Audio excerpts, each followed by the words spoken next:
The night she cried under that busted wagon, the wind smelled like rain and endings. I was 25 then, but I'd already lived like an old hand. 7 hard years in the saddle will do that to a man. Folks called me Hunter Iverson. Cross Creek brand on my pay, no brand on my heart. I kept to my code, ride alone, keep your back to a wall, hand never far from iron. It wasn't courage, just the math of staying alive. This country, she takes whatever you love, then she asks for interest. That storm came down from the high country like the Lord's own reckoning. Sky split white, dirt turned to black soup, creeks clawed at their banks. Thunder, my stallion, not the sound, packed his ears and shouldered into the rain with that stubborn pride I always admired. Easy, boy, I told him, voice low. Ain't nothing out here but wind and our footprints. Then I saw the lantern smear, a weak little glow bobbing wrong in the distance. Wagon wheel sat at a drunken angle, spoke snapped clean. Lightning put the whole picture on a plate for me. Canvas ripped, axle sunk, a second shape huddled tight to the boards. I started to angle wide. Trouble on the plains has a way of remembering your name long after you pass by. Another flash cut the dark. I caught her face turned toward the sky. Young, soaked to the bone, fear like a bruise around her eyes. I hauled Thunder around and swallowed my cuss. She pressed back against the wagon when we came up, palms flat, the rain slicking her hair to her cheeks. Blue calico gone muddy, hands shaking, not from cold alone. Ma'am, I called over the roar. You hurt? She worked for a breath. They took everything. The words broke and ran like water. My father, he tried to stop him. They shot him. He's in the wagon. There's sounds a man doesn't forget. Wet canvas, a body moving wrong. My hand found the butt of my Colt without me asking it to. I studied the ground. 3 horses, maybe 4. Fresh cuts in the mud. No sense in saying it. We were late by an hour and a lifetime. I swung down, palms up. Name's Hunter Iverson. Cross Creek way east. I'm here now. I came in like I'd come to a spooked colt. Slow, steady. Up close I could see the grit beneath the tears. That old stubbornness the land puts in certain souls. Hope, she whispered, hope Valente. Hope, I said, and it felt like a vow I hadn't meant to make. We pulled her father out together. I covered him with a wagon tarp, set a hand on the ridge where his shoulder had been. There was a Bible wedged under the bench, edges swollen with rain. She pressed it to her chest and stood there shivering, too proud to fold, too broken to stand easy. Line jack's 3 miles, I said. No home in this weather, we ride. We'll see to him at first light. I lifted her up on Thunder like she weighed no more than wind, then climbed behind.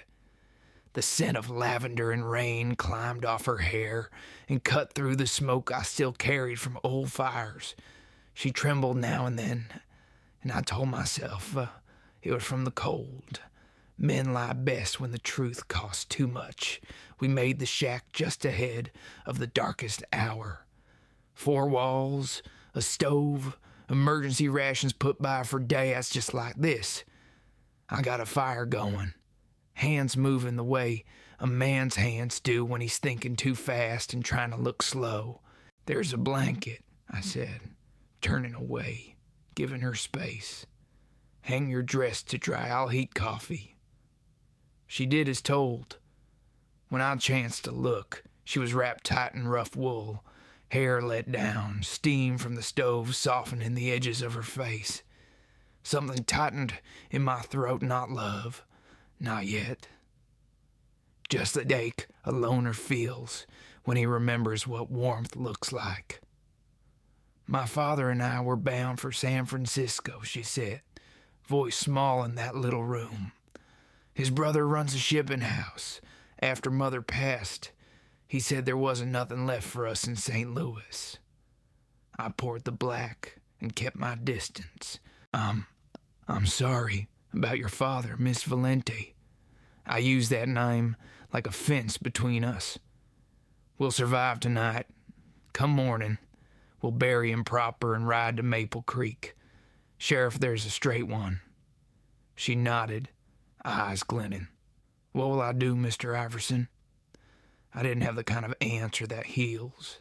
Out here, a woman alone is a bell rung for wolves. One step at a time, I said, you're safe here.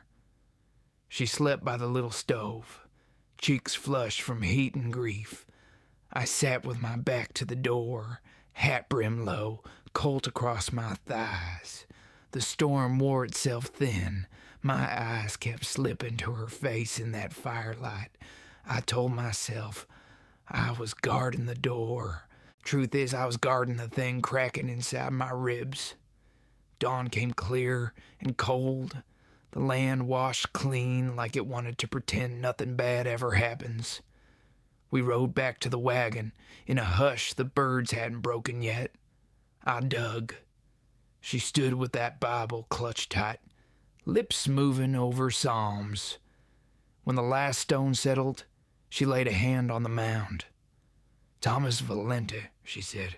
He could fix any watch, except the one that ran out on him. I took off my hat. We stood there a spell. Somewhere far off, a meadowlark tried a brave little song. Town's 4 hours, I told her. We ought to make it by noon.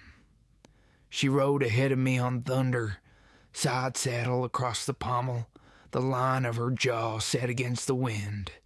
Now and again, she'd point at a flower, ask the name of a bird. I gave her the words. It was something to build in the air between us, so the loss wouldn't swallow the day whole. Always been a cowboy? She asked, crossing a shallow stream. Since 18, I said, shifting the reins. Before that, Kansas farm. Raiders burned it during the war.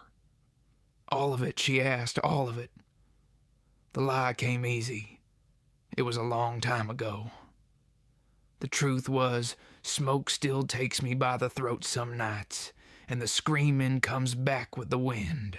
Maple Creek rose up small and busy. Wagons and laughter trying to prove life wins sometimes. Sheriff Davies took her statement serious, face tight when she told about a scarred cheek and a missing pair of fingers. Harlow brothers and their cousin Tucker, he muttered, been working this stretch too long. He spoke of telegrams, riders, maybes, about rooms at the boarding house, about work if she wanted it, keeping books for Mrs. Henderson at the general store. She lifted her chin and said she could earn her keep. I pretended it didn't move me. Outside, the sheriff sidled up while I checked Thunder's cinch. She's brave, he said. Brave don't scare the Harlow boys, I answered. Witnesses do. He scratched his beard. I'll keep watch best I can. You, look in when you're in town. I should have said no. Alone has a clean edge to it, but I saw her again, blue dress, rain, a grave made of fresh mud. I'll ride in Saturday, I said, check on her. I lied again before the week was out. Funny thing about a storm, you think you're riding through it. Then you learn it's been riding through you all along. Saturday came like it always does, slow as a mule in heat. And there I was riding into Maple Creek with dust on my boots I pretended was the only reason for my heart beating fast. I told myself I'd check my mail, salt, cartridges, then tip my hat toward the general store, just being neighborly. Mrs. Henderson had her spectacles on a chain and figures stacked like cordwood across the counter. Hope stood shoulder to shoulder with those ledgers, sleeves rolled, light burning on her face the way it only does when a mind finds the right work. Her handwriting, clean, near to music, climbed across the page, and for a minute I just watched Hope do what it does best. Quiet a room it doesn't even know is noisy. She looked up. "Mr. Iverson," she said soft, "you kept your word." "I tried," I answered, thumbs hooked in my belt so my hands wouldn't reach for anything else. Mrs. Henderson shooed me toward the pickle barrel with a smile that said she'd seen 100 stories start and 50 finish, and she wasn't taking bets yet. I carried sacks to the back, stocked shelves, fixed a stubborn hinge. Little things any ranch hand can do, but it felt like I was laying boards across a creek neither one of us had a map for. At noon I took her to the diner. 2 plates, 1 check, no arguments. We spoke of safe things, prices, storms, books on a nightstand. Safe. Except every now and then our eyes would catch and hold like 2 strays recognizing the same hunger. Walking her back, I noticed a man across the street studying us too close. Hat pulled low, coat hanging long. He turned when he felt me look, but the prickles stayed. The sheriff promised watch, and I promised myself not to promise more. That night, alone in the line shack, the fire threw up shadows that knew my name. I bedded down with my saddle for a pillow, and the past came sidling in like it always does when a man lets his guard down. Kansas, 64. Corn standing waist high. Ma humming that hymn she loved, the one about farther along. Brother Caleb chasing a dog that had more speed than sense. I can still feel the way the air changed first, how it went still, like even the cicadas clamped their jaws shut. Then the riders came, bone mean and drunk on their own cause. I remember the red band on a man's arm, his teeth gold on one side, the way he laughed when the lantern took to the hay. Fire has a voice, you know. It rushes, and it pleads, and it devours in the same breath. We ran for the well. Pa threw wet sacks. The roof went with a sigh I still hear in my bones. Caleb didn't make it to the yard. I carried what was left to the edge of the garden, Ma sobbing so quiet it was worse than a scream. By dawn there wasn't nothing left but black teeth where a home had been and a boy whose hat still smelled like sunlight. I rode west after that, and I learned a simple creed: love nothing the wind can take. Took me years to see that the wind don't ask permission anyhow. The memory eased like a cramp when you rub it long enough, and I slept a mean, shallow sleep. Before dawn I was up, coffee on, irons checked, jaw set the way a man's jaw gets when he's made a bargain with silence. Weeks went like a chain of Saturdays. I'd ride in under her, she'd lift her eyes just so, and the day would widen. Maple Creek began to hinge around a ritual. Morning books, noon plates, afternoon errands. Folks started saying the Henderson girl and Hunter from Cross Creek in the same breath, and I pretended not to hear, as hard as a man can pretend. Now and again, I'd feel a tail on me. Maybe I was seeing ghosts. Maybe the Harlow boys had ears in places where talk grows. Sheriff Davies played it cool, but he'd lean on a door jamb, scan a crowd, then tell bad jokes with good eyes. I was grateful in the quiet, the way a thirsty man is grateful for shade he didn't ask for. One afternoon, it rained soft and sudden, the kind that brings out new smell from old boards. Thunder stood hip-shot at the rail while I tugged the cinch. Hope came to the doorway, hair caught by a loose ribbon, smile small but real. "I sleep better now," she said. "Good," I answered, feeling a fool for how proud that made me. A soul needs rest to stand up straight. She studied the street a moment. "Every night I say the same thing, Father. I'm safe." I swallowed. "You are," I said, "not a promise. A hope with my name on it." We walked the porch slow, rain ticking time on the rail. She pointed to the hills, silver and far off. "Sometimes I imagine riding out there and keep going till the land runs out." "Most men ride because something is chasing them," I said. "The lucky few ride toward something." "And you?" I took the brim of my hat to between finger and thumb. I used to think I had no toward left in me. My voice surprised me. It had that holler echo to it, like the truth had to cross a canyon to get to my mouth. She didn't press, just stood beside me, small and strong, and the quiet wrapped us both like a quilt that had seen winters and survived them. That was the day I understood the dangerous peace. I could feel it settle in, gentle as a hand on my back. It said, "Hunter, you're heading toward again, whether you admit it or not. And with toward comes risk, and with risk comes fire, one kind or another." When the rain quit, a wagon rattled past. The driver, a man with the look of a gambler who liked to win more than he liked to breathe, tipped his hat to Hope, not me. That prickle returned, hot and mean. The gambler's left hand was gloved, too thick for summer, too careful for chance. I told myself to leave it be. I told myself a lot of things that afternoon.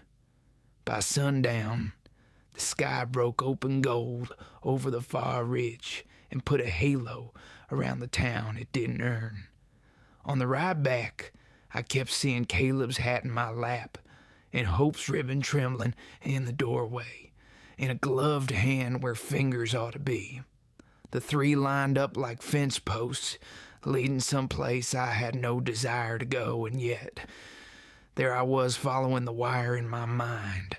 The line shack took my shape again. The stove ticked. Coyotes sang their sad song. I sat with my back to the wall and let the dark listen while I told it simple truths, one by one. She's brave. She's alone. The past don't tire, and I ain't as empty as I pretend.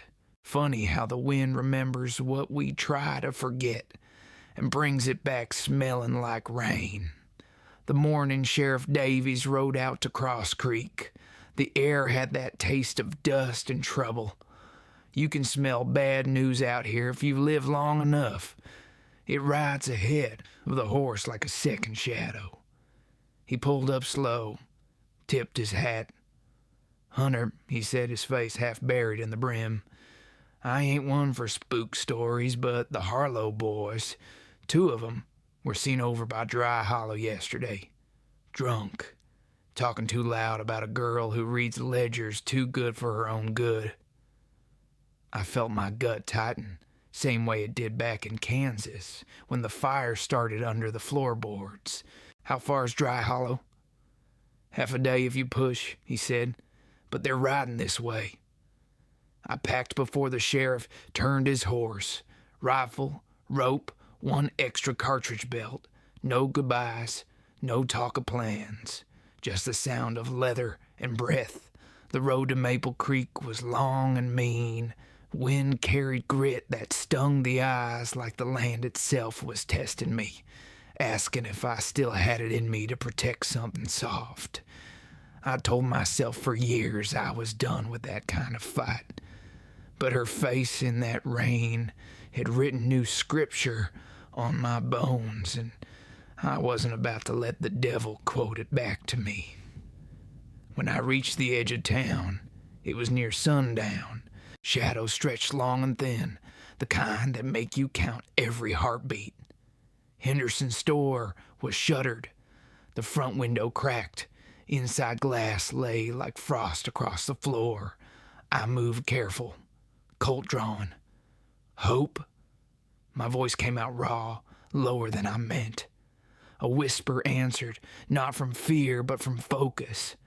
She was crouched behind the counter, shotgun propped in both hands, dust and courage on her face. They came this afternoon, she said. Sheriff warned me you might be on your way. He and Mr. Henderson chased them north. You hurt? She shook her head. They said they'd be back after dark. I checked the window.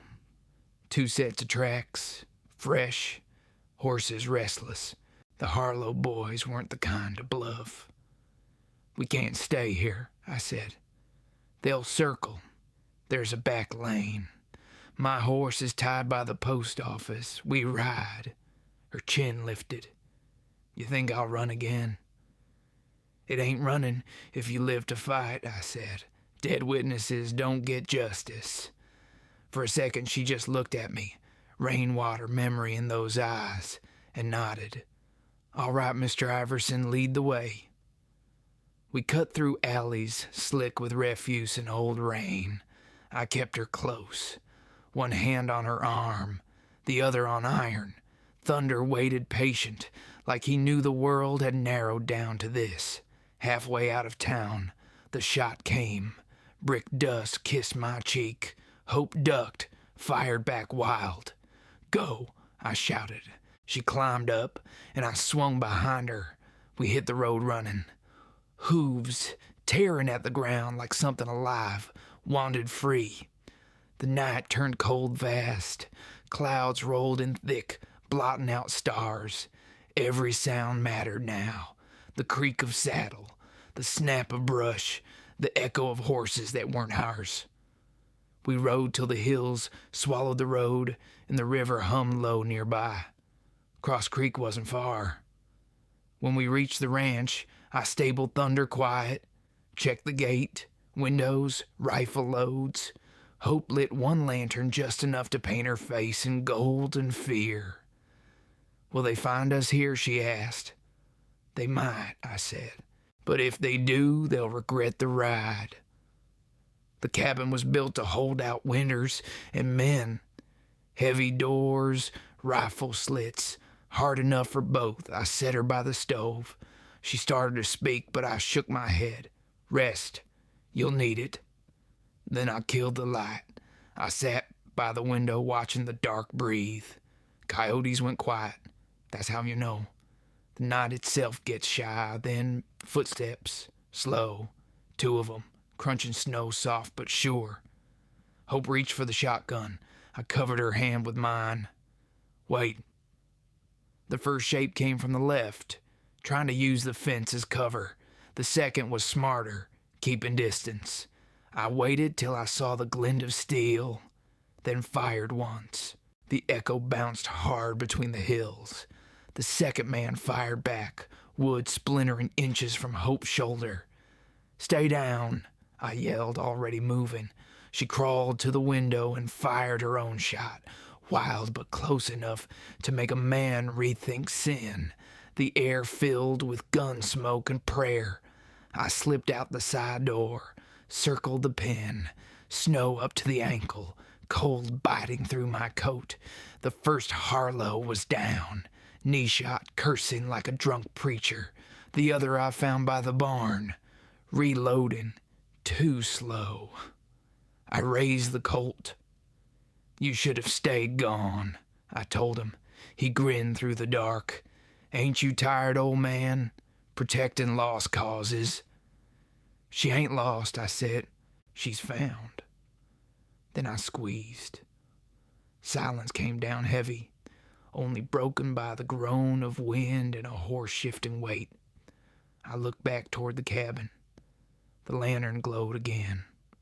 Hope stood there in the doorway, rifle across her chest, the look of a woman who's done being scared. You're bleeding, she said. Just a scratch. I lied. She stepped close, pressed her hand over mine. You came for me? Couldn't let the storm win twice, I said. The word surprised even me. For a long time, neither of us spoke. Just the sound of fire catching up behind the door, the warmth rising between us, and the cold still hungry outside. Later, when the sheriff came with dawn, the Harlow boys were gone to whatever justice the earth keeps for men like them. Davies nodded, eyes saying more than law ever could. You did right, he said, maybe, but right don't always mean easy. Hope stood at the fence, snow lighting her hair like halo flame. So this is what safety feels like, she murmured. I joined her. It ain't safe forever, I said. Nothing is, but it's enough for now. She smiled small. Then we take now. She was right. You can't build tomorrow till you learn to stand still in today. That night, when the ranch went quiet again, I sat by the window where the first bullet hit and thought of every road that had led to this one. Dust, blood, rain, love, it all mixes the same out here. I could feel the storm finally passing, slow and clean. Funny how peace don't come with silence. Sometimes it comes with the sound of someone breathing beside you. Alive, warm, unafraid. After the smoke cleared and the lawmen rode out, the ranch fell into that kind of hush only wide land knows. Wind through cottonwoods, creek talking low. The kind of quiet that reminds a man he's still here and asks what he plans to do with that mercy. Hope stayed. She said she'd help tend the stock till the fence crew came through, and I didn't argue. Truth is, I didn't want her gone. The cabin that once felt too small for my ghost somehow found room for hers. Mornings, I'd find her by the corral, sleeves rolled, hair braided, eyes steady on the sunrise. She had that habit of whispering to the horses before feeding them, same way you talk to Ken. The animals listened. I reckon I did too. I taught her to mend harness. She taught me to read the ledger she kept on scrap paper. Turns out, she'd written every bale of hay, every pound of feed, neat as scripture. A man ought to know what he's got, she said. Otherwise, he don't know what he's losing. We didn't speak much of that night. Not of bullets or blood. But there were moments when thunder rolled far off, or when the fire popped. She'd reach out, touch my arm light, like she was making sure I hadn't drifted away. And maybe I hadn't. Days turned to weeks, grass came green, the land started to forget winter. I wanted to do the same. One evening, we rode out along the ridge. The sun was setting, fat and red, the way it does when it's too tired to fight another day. She rode my spare mare, easy in the saddle now, posture proud. You never told me, she said, why you built this place out here all alone. I pulled on the reins, watching the sky burn down to embers. It wasn't for the view, I said. After the war, I needed a place where nobody called my name, just the wind and the cattle. She turned to me. You wanted silence? At first, I said, but silence grows teeth, starts eating at what's left of your heart. I thought I could live with it, till you came along and made me remember how loud peace can sound. Her eyes softened, but she didn't smile. Peace, she said, tasting the word like coffee gone cold. I'm not sure I'd know it if I saw it.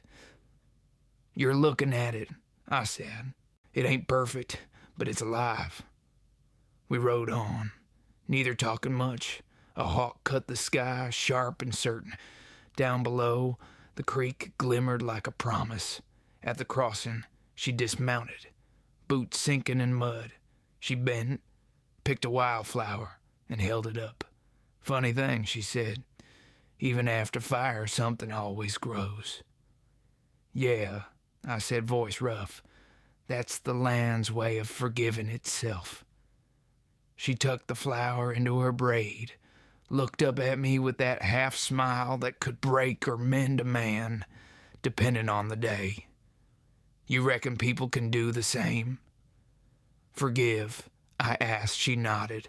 I thought of Caleb, of Ma's trembling hands, of every dawn I'd met too tired to pray.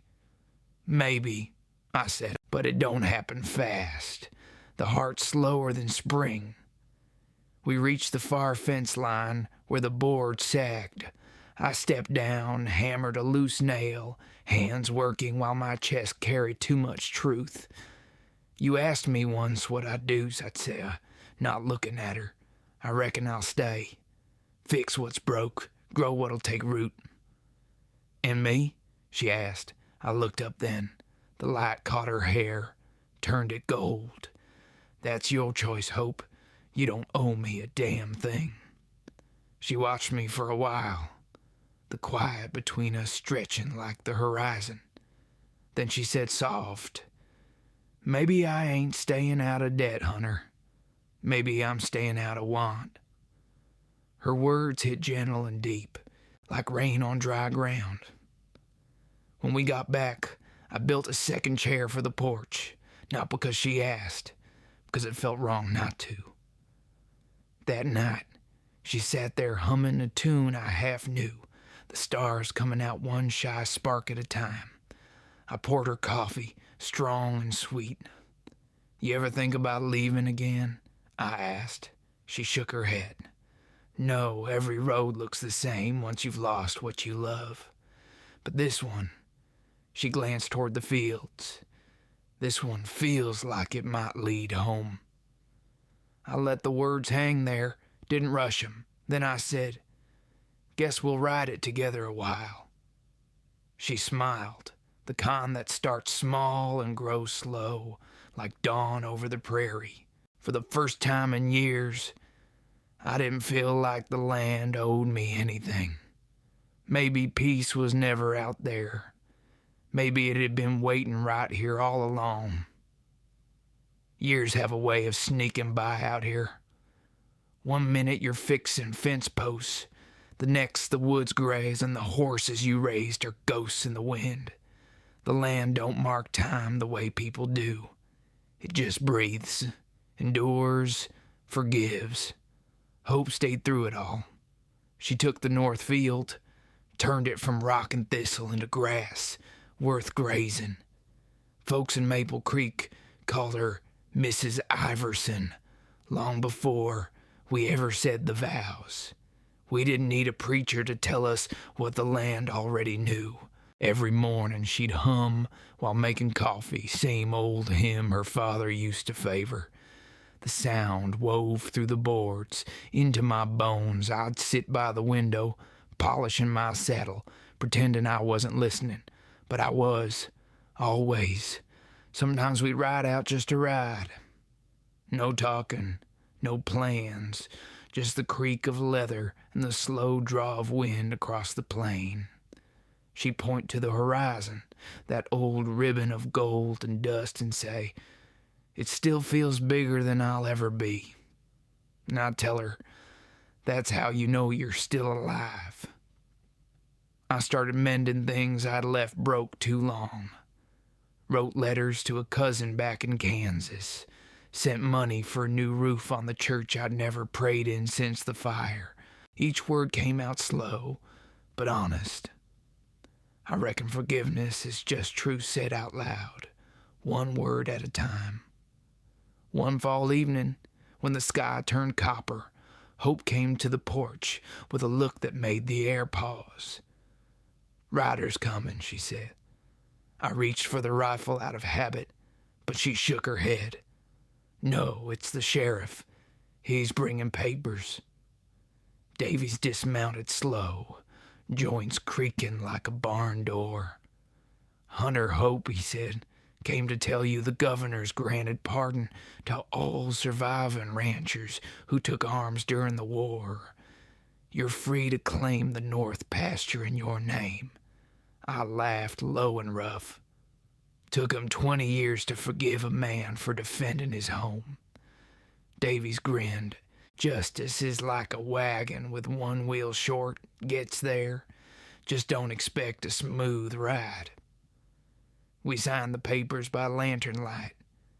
When he left, the crickets came up loud again, as if the world been holding its breath. Hope leaned on the railing, watching the sheriff's dust fade into twilight. "You ever think about leaving again?" she asked. "Every spring," I said, honest as a confessional. "When the grass gets that new smell and the horizon starts whispering names I used to know." She nodded. "And why don't you?" I took her hand, rough on soft, same way it had been since that night in the rain. "Because every road out there ends right back here. Maybe I needed to ride 'em all to learn that." She smiled then, quiet and deep. "Then I reckon we're both home." The wind picked up, carrying the smell of sage and old rain. Somewhere out past the creek, a coyote called, lonely, not lost. Hope turned her face toward the sound. "Funny," she said, "how even sorrow sounds softer when you got someone to hear it with." I nodded. "Yeah, the world don't change much, but the way you stand in it sure does." She reached over, brushed the brim of my hat down low. "You still keep guard like the night ain't done." "Habit," I said, "but tonight, maybe I'll let the stars keep watch." We sat that way till the fire burned low and the porch boards went cold. I listened to her breathing, slow and steady, same rhythm as the land itself. And I thought about all the things I'd buried. Fear, guilt, the ache of what I couldn't fix. Turns out they weren't graves, just seeds waiting for rain. The night she first cried under that broken wagon feels like another life now. But sometimes, when the rain comes hard, I still see her there, eyes full of loss, heart stubborn enough to live. And I remember how the words left my mouth before I knew I meant them. "You're safe now." Maybe that's all a man like me ever needed to say, and all a heart like hers ever needed to hear. The wind moved through the grass, soft as a sigh, and the world felt small enough to hold. And maybe love ain't about holding on. It's about learning to let go gentle.